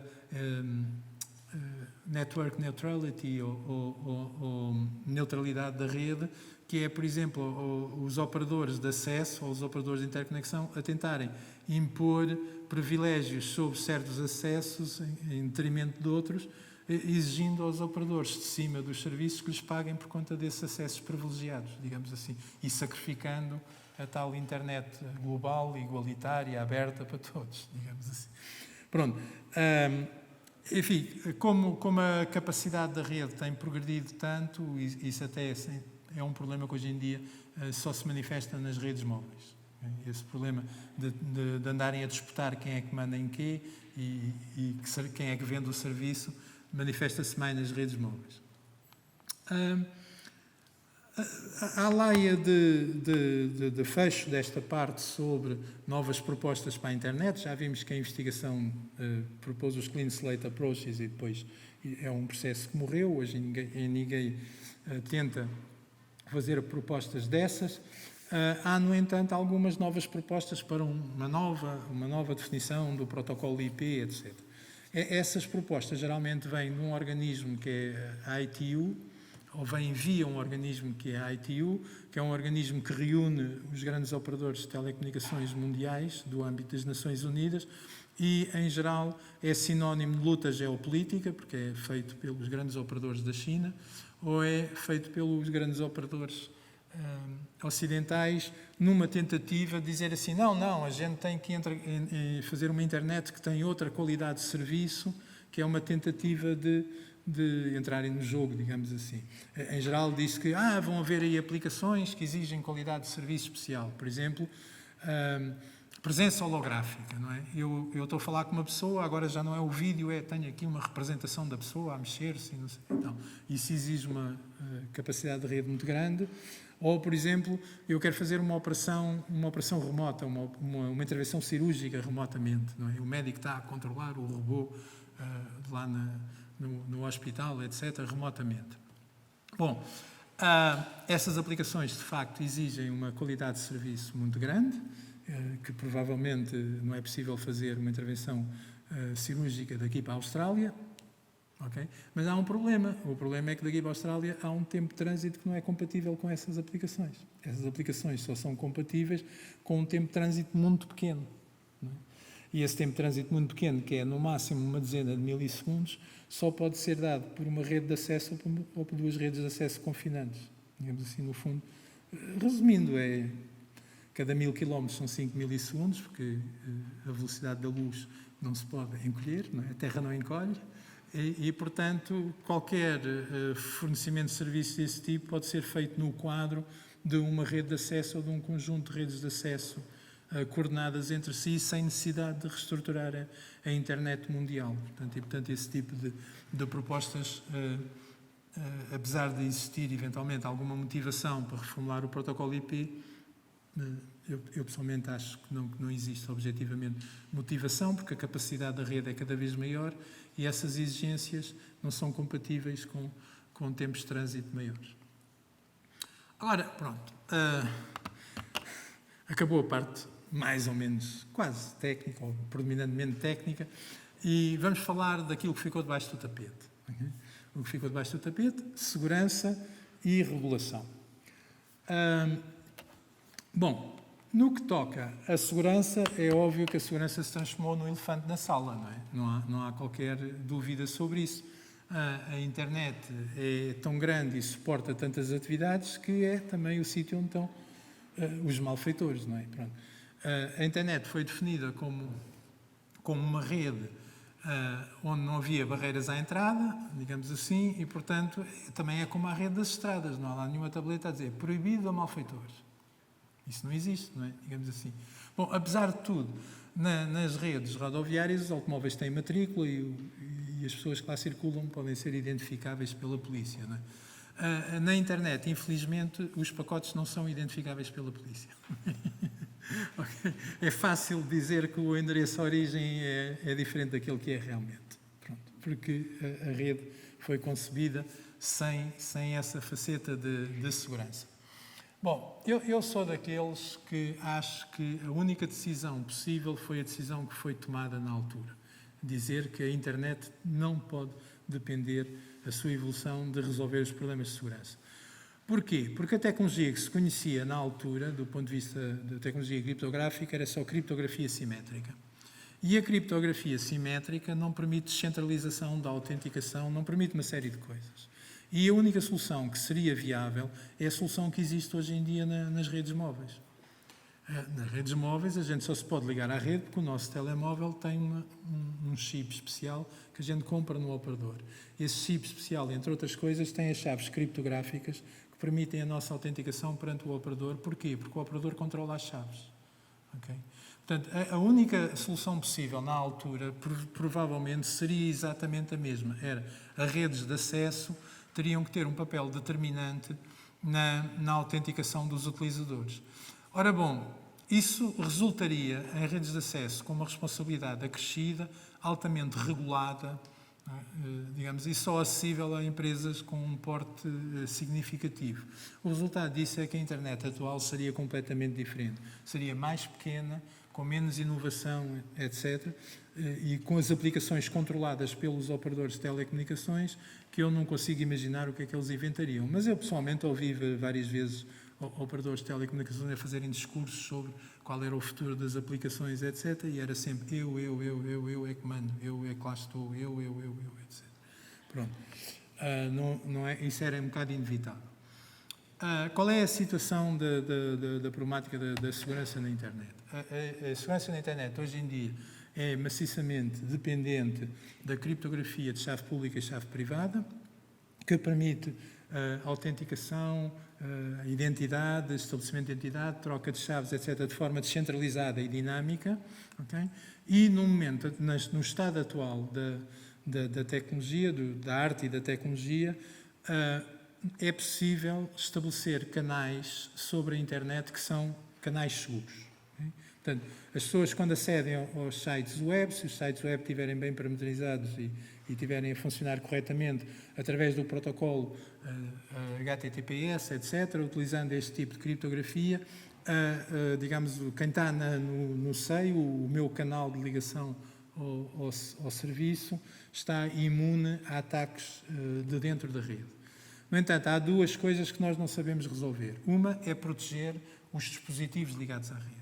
Digamos assim, o progresso desse ponto de vista é muito lento, é muito difícil. Portanto, esses dispositivos, não é, são facilmente atacáveis e facilmente se mete lá software que não é aquele propriamente saudável. Okay? E depois há outra faceta da internet em que a segurança não está resolvida, que é a possibilidade de um conjunto de pessoas que controlam um conjunto de computadores lançarem um ataque. Baseado no quê? Lançado na possibilidade ou de esconderem quais são os endereços de origem, ou na possibilidade de que a internet não tem contabilização. Ou seja, nada impede que esses computadores estejam a gerar um tráfego anormal e isso não é facilmente detectado. É detectável, mas não existe nada na arquitetura de base que diz cuidado, este tipo está a utilizar uma fração de tráfego que não é correto. Portanto, há um tipo de ataques que se chamam de Denial of Service Attacks, ou ataques de mitigação de serviço, que são generalizados. É uma coisa absolutamente impressionante. Portanto, todos os serviços apetitosos estão constantemente a ser atacados. Okay? Como é que isso está a ser resolvido atualmente? Mesma fórmula, redes de centros de dados. Está aqui, portanto, eu nunca estou a fazer publicidade a ninguém, estou a falar de um exemplo. O que está aqui é a rede de centros de dados de uma empresa chamada Cloudflare. Essa empresa é especializada em vender serviços de segurança para quem tem servidores que estão expostos na internet.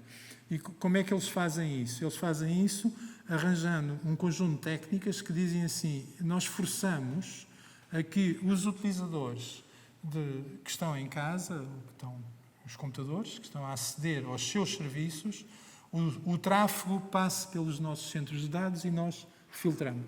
Okay? Há um exemplo até aqui recente, que é o caso do censo, não é? Que a partir de certa altura havia aí uns boatos no jornal de que os computadores com os dados do censo em Portugal estavam nos Estados Unidos e eram geridos por uma empresa americana e tal. Depois não diziam o nome da empresa, é Cloudflare. Na verdade, o que estava a acontecer é que a Cloudflare tinha sido contratada para fazer a barreira de proteção contra malfeitorias, de ataques de negação de serviço e outros, de acesso aos computadores do INE. Os computadores do INE estavam em Lisboa, ou em Portugal, ou num data center qualquer, isso eu não sei, okay? Mas eram do INE, estavam controlados pelo INE, portanto, mas é um exemplo de como é que está a funcionar essa barreira de segurança. O resultado disso é que a internet é extremamente frágil. Na verdade, operadores de centros de dados não há sequer uma dúzia. Entre os que implementam Content Distribution Networks, as aplicações planetárias e os de segurança, aqueles que são verdadeiramente, que contam no mercado, são uma dúzia no máximo. Portanto, qualquer falha num desses operadores tem repercussões gigantescas. Por exemplo, houve aqui recentemente uma falha que é tecnicamente bastante confinada, foi uma falha ao nível do protocolo BGP dentro do Facebook, que meteu o Facebook em baixo durante 6 horas. Pronto, isso para nós, ou pelo menos para mim, não faz muita diferença, porque eu utilizo outras coisas, não é? Mas em muitos países em África, a internet acabou por esses países. Porquê? Porque dentro daquela ideia de conflitos e de maneira como esta gente atua, o Facebook fez contratos com vários operadores de acesso móvel em África, em que é basicamente assim: eu pago o plano de dados, mas só para aceder ao Facebook. Portanto, para essas pessoas, a internet é o Facebook, ponto final. Não há mais nada. Como provavelmente eles também não têm dinheiro para pagar o resto, é a situação. Bom, isto já vai longo, não sei quanto tempo dura.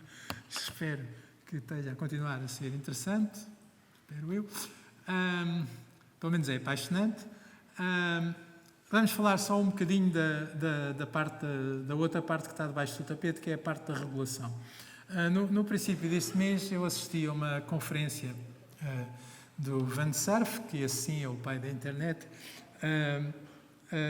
e o Vansurf, falando dos problemas que a internet tem ao nível da regulação, falou de um conjunto de lutas com crocodilos. Há aí um conjunto de crocodilos que é preciso defrontar. Eu achei a imagem muito gira e, portanto, ele depois começou a enunciar alguns desses crocodilos. Esses crocodilos são aqueles que ali estão, eu acho que acrescentei mais um ou dois, mas, portanto, é a privacidade na internet, o problema da privacidade, o problema da identidade, o problema da segurança e o uso da internet para atividades ilegais, o problema da propriedade intelectual, da defesa da propriedade intelectual, o problema do uso da inteligência artificial, eu acrescentei, e do controle social que isso permite, as implicações nas relações de trabalho, digamos, estas plataformas estão, digamos assim, a transformar muitos trabalhadores em, como é que se diz, enfim, eu não sei bem em quê, mas eles dizem que é empreendedores individuais, não é? Mas, no fundo, estão-lhes a retirar o máximo de direitos e pagar o menos possível. E há também o problema da ciberguerra, que é uma realidade, como toda a gente que lê os jornais sabe. Subjacente a isto tudo, há de facto aqui um problema de que é quem manda em quê, não é? São os governos, os cidadãos, se é os cidadãos que mandam nos operadores, se é os operadores que mandam nos cidadãos, não sei. Está ali também uma frase que é retirada de uma autora que inventou um termo que é que o capitalismo evoluiu para uma nova fase, para um novo estágio, que é o capitalismo da vigilância. Portanto, é uma professora da Escola de Economia de Harvard, que tem uma visão radical sobre o que se está a passar. Bom, uma coisa é certa, a regulação sempre houve sobre as redes de acesso, porque as redes de acesso são redes de operadores de telecomunicações, geralmente de âmbito nacional. Há alguma forma de regulação, porque elas mexem numa infraestrutura complexa, não é? São operadores móveis, utilizam frequências que têm que ser licenciadas, etc. Sempre houve alguma regulação dos operadores móveis. Os operadores de trânsito, nem por isso, mas os operadores de trânsito cada vez têm menos importância neste conjunto e o resto, nada está regulado. Ora bom, quem é que é o resto? Vamos fazer aqui um exercício. Quais são as 10 empresas cuja valorização bolsista tem sido superior nos últimos 3 anos, trimestre a trimestre? Okay, aqui está um resultado que é um agregado do último trimestre e de 2 trimestres atrás, depois até explico porquê. Mas uma coisa é certa, nessas 10 empresas mais valorizadas estão sempre os 5 ou 6 gigantes da internet. Então, estão sempre presentes. Esta tabela é do último trimestre, final de setembro. Porque é que isto não é exatamente assim? Porque as chinesas diminuíram de valorização nos últimos 2 anos e saíram do top 10, e depois entrou a Tesla, e depois entrou a Aramco lá da Arábia Saudita e tal, e mas uma coisa é certa, os outros 5 estão lá sempre.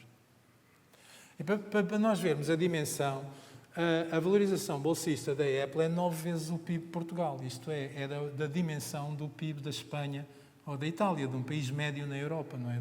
Países do G7, não é? Itália do G7. Okay?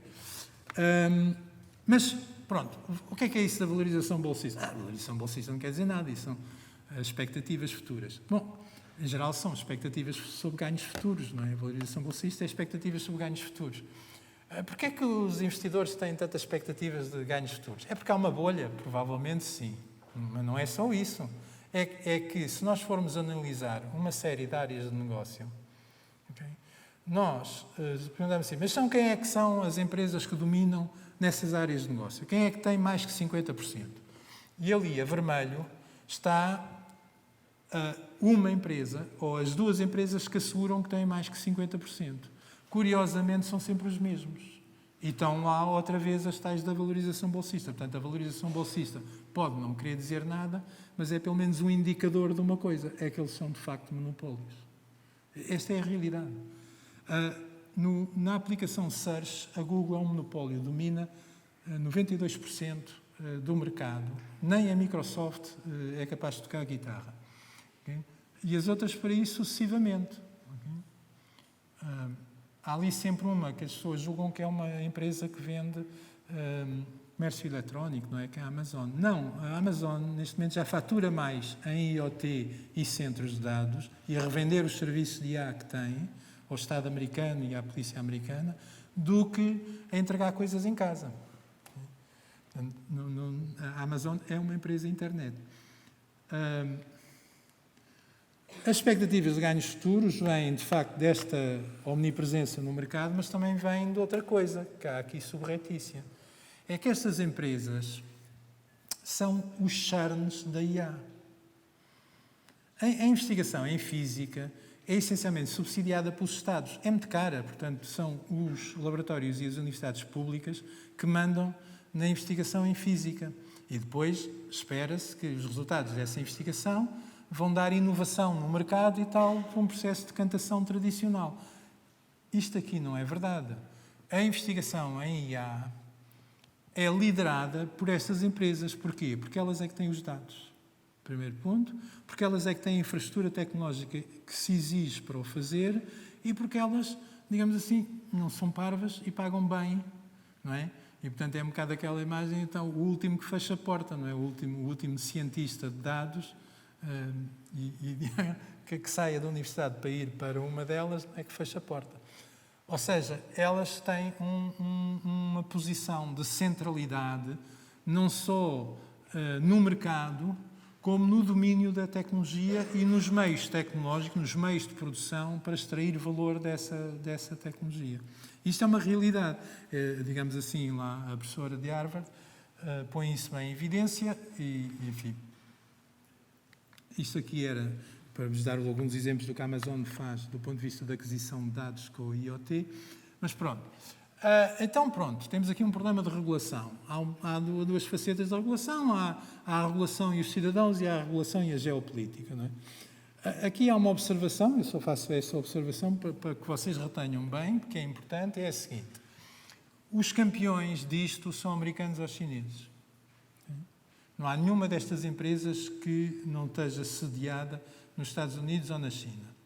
Na China, o Estado chinês resolveu este problema impondo aos campeões tecnológicos: vocês trabalham para mim e eu trabalho para vocês e tal.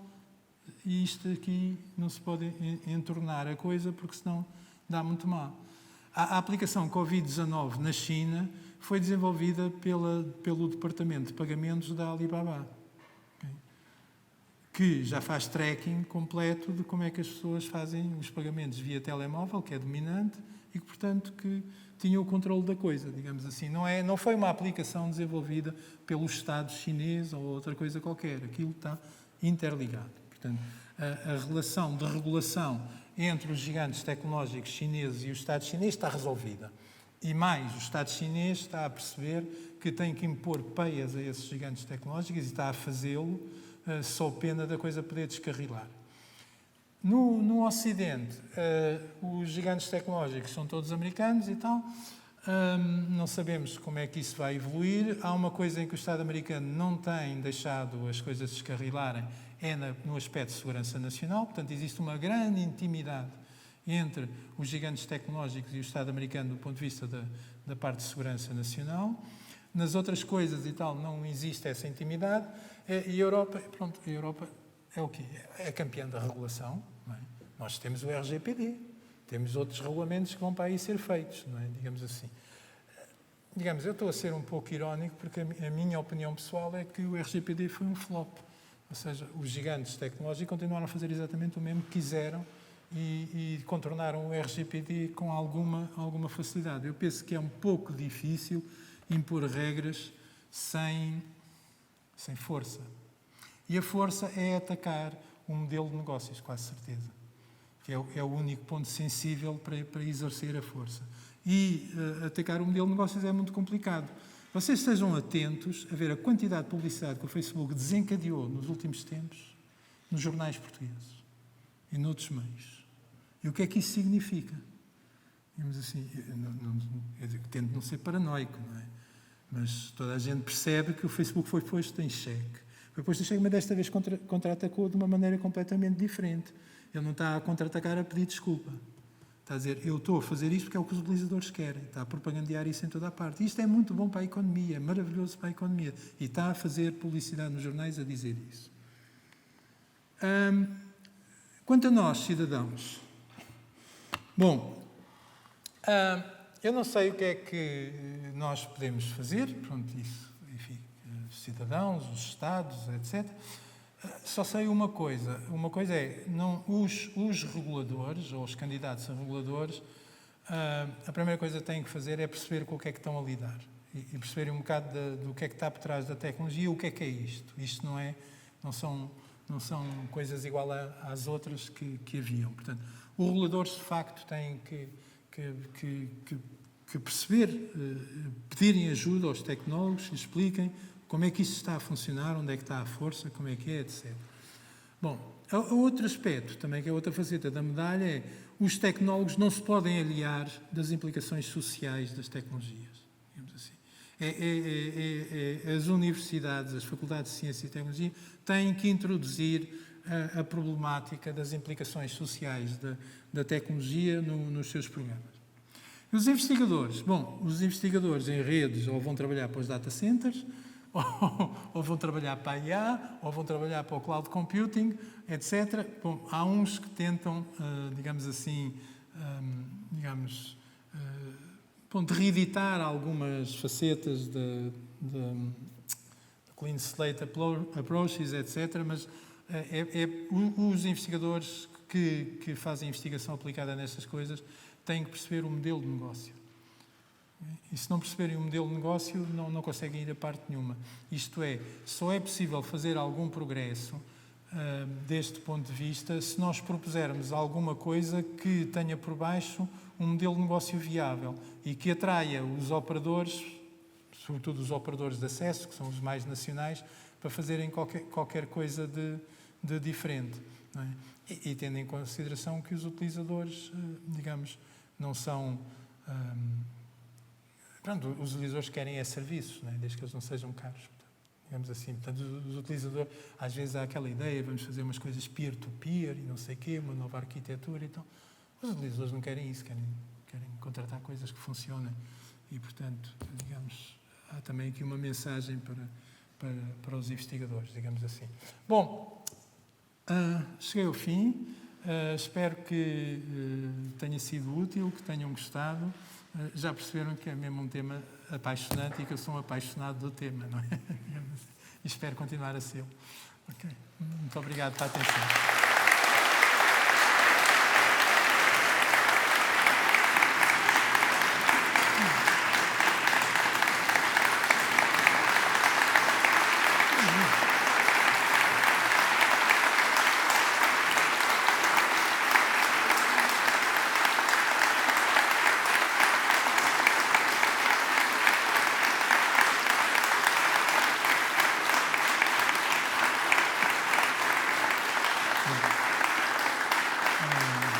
Muito obrigado. Eu queria aproveitar esta oportunidade para fazer um agradecimento. Vou repetir o agradecimento a todas as pessoas que, enfim, contribuíram para esta festa, mas vou aproveitar esta oportunidade para fazer aqui um agradecimento muito, muito especial, já que estamos a falar de uma pessoa que, pelo menos, a parte oficial da sua carreira aqui termina, digamos assim. Eu gostava muito de agradecer publicamente à professora Madalena Quirino, que está aqui presente, que é fundadora do Departamento de Informática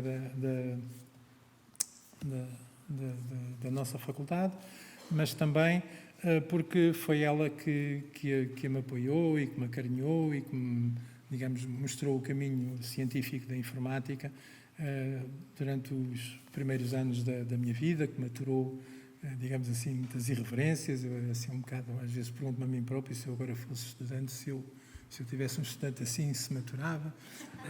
O ministro Pereira não está aí, mas uma vez andei quase à pancada com ele, etc. Portanto, era assim um bocado irreverente enquanto estudante, e ela não só me apoiou muito, como maturou muita coisa, digamos assim, e gostava de lhe fazer, neste momento, um agradecimento público sincero e sentido.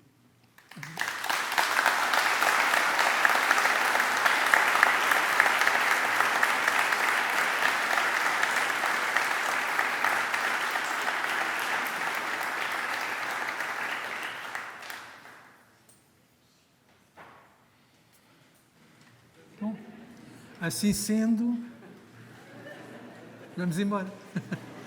Ou não?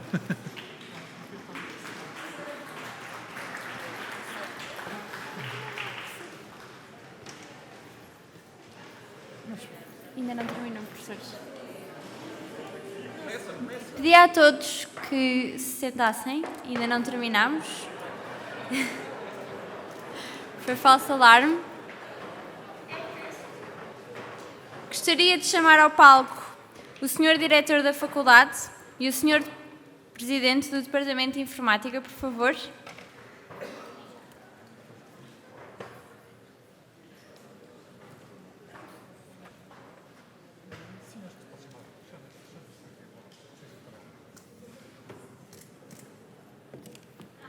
Então gostaste? Rápido.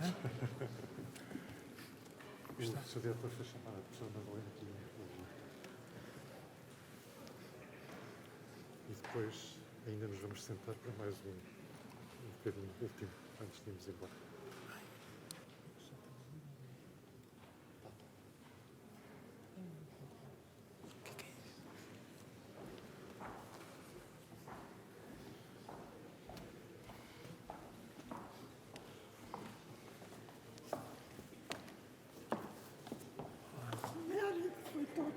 Não foi nada.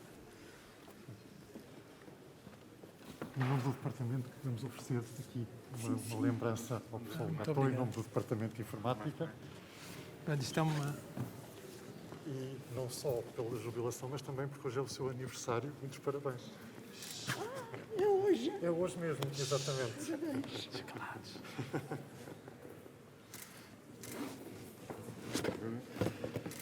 Ok, pronto. É uma lembrança do Departamento de Informática. Muito obrigado aos colegas.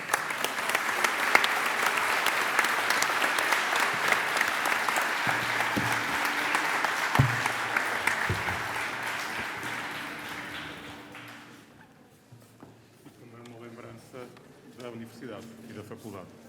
Muito obrigado. É uma placa. Se quiser, abrir.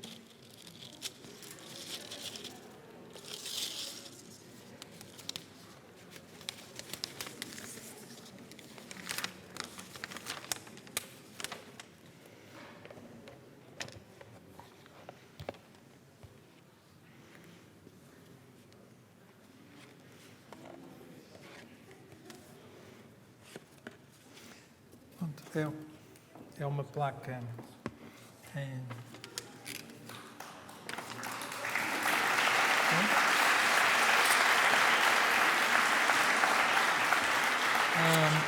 É nestas alturas que a gente começa a achar que realmente estamos velhos. Ok. Muito obrigado. Mais um minuto. Vamos sentar agora. Estamos tramados. Uma coisa extra. Podemos ir embora? Não, vamos sentar. Podemos ir embora? Vamos sentar primeiro, vai não. Opa! Tu faz favor, não pões aí em público, eu faço anos hoje. O diretor fez, vamos ver.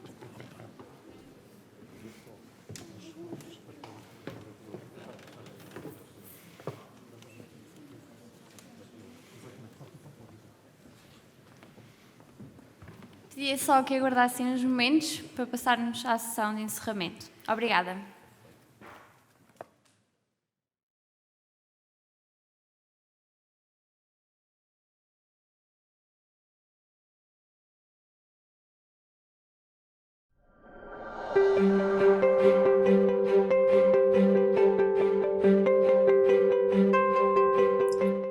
Cruzei-me pela primeira vez com o professor Legato Martins há mais de 30 anos, no âmbito do conjunto de reuniões informais do que viria a constituir o Fórum IP e, mais tarde, o grupo de trabalho que teria como tarefa estabelecer a rede IP académica que, ao ganhar o Full IP Connectivity, traria Portugal para o tempo da internet.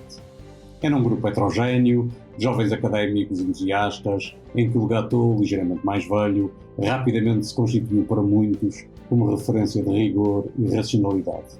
A colaboração com o Legato foi-se estreitando, portanto, fundámos o PUG, depois também porque a atividade na FCCN era muito embrionária na área das redes, mas com o impulso de pessoas espalhadas por várias universidades do país, criou-se o Fórum IP, portanto começámos a preocupar-nos com as tecnologias IP, e aí o Legato sempre teve um papel bastante determinante, inclusive é que se veio a concretizar com a operação do primeiro servidor para o domínio Internet de Portugal. Eu acho que um dos méritos do professor Legato Martins foi ter ajudado a transformar Portugal num país normal. O professor Legato Martins teve um papel inovador, porque foi o primeiro a dar um safanão na situação que se vivia de domínio esmagador das comunicações pelos senhores donos disto tudo, que achavam que o futuro de Portugal era o Initel, não era o TCP/IP. Bom, como seu aluno de doutoramento, guardo a generosidade, o rigor, o incentivo, a sua atenção, a enorme qualidade de partilhar conhecimento e experiências. Guardo a clareza no apontar dos caminhos e na discussão das ideias, sempre com uma marca notável na disciplina, na organização, na relevância do que é essencial e no método. Do Legato professor, com quem vivi tantas experiências pedagógicas, guardo a inspiração que tento, melhor que consigo, seguir como referência e exemplo. O empenho permanente no processo pedagógico, a procura constante, ano após ano, semestre após semestre, aula após aula, da busca do que é relevante a ensinar, do que é que se deve ensinar e de como melhor ensinar. São já 30 anos de experiência de trabalho, que foram para mim um enorme privilégio. Por tudo isso, quero deixar o meu abraço, o meu grande agradecimento e o meu mais profundo reconhecimento. Os teus descendentes académicos cá ficam a testar o valor do que fizeste na universidade, mas hoje queria também destacar o que fizeste lá fora. Foi nessa vertente que, aliás, melhor te conheci, sempre a puxar pela disseminação dos sistemas abertos à sociedade em geral e, mais tarde, na promoção de uma internet igualmente aberta e acessível para todos. Quero sobretudo deixar uma nota de apreço pela tua intervenção, o teu papel na sociedade, quer nas questões de acesso livre à internet, quer na criação de entidades como a PUG. Eu tinha mesmo que falar disto, não é? Como adepto do Unix e do software aberto, o PUG é algo que eu não esquecerei facilmente. Aliás, se me permitem a piada, todos nós não o esqueceremos, porque não está a ser fácil acabar com ele. Mas a memória da seriedade e ética de então fizeram que, quando o convite do Legato para integrar a direção do capítulo português da Internet Society, tendo como presidente, não necessitasse hesitar para aceitar o desafio, apesar do meu longo afastamento dessas lides. Da experiência resultou a confirmação de que há coisas que não mudam com o tempo. O meu apreço e consideração pelo Legato só serão reforçados.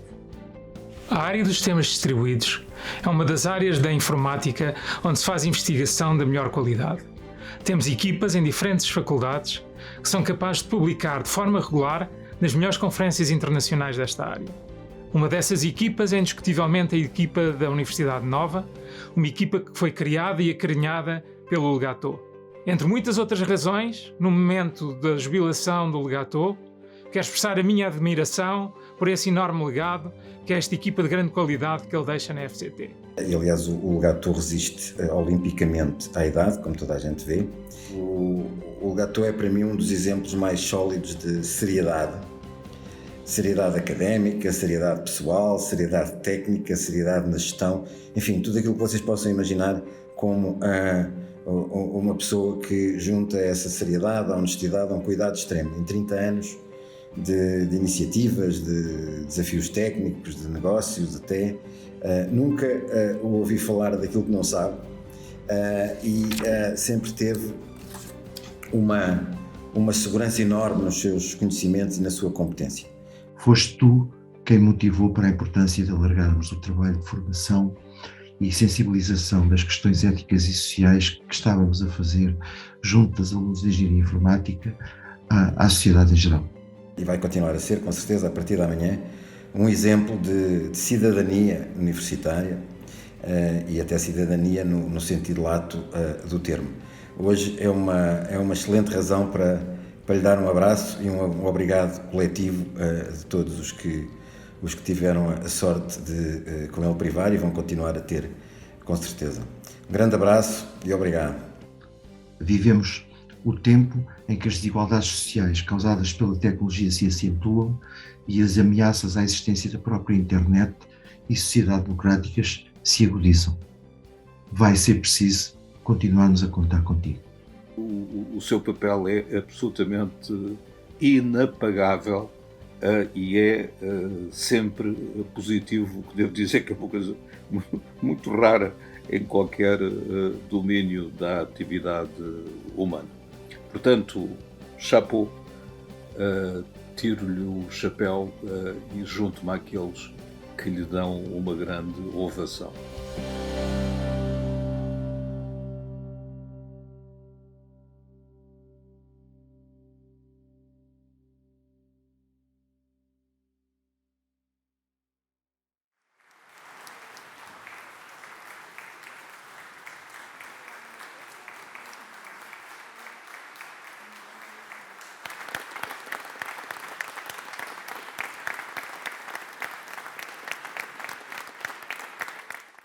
Damos então por encerrada esta cerimónia. Muito obrigada a todos. Boa tarde.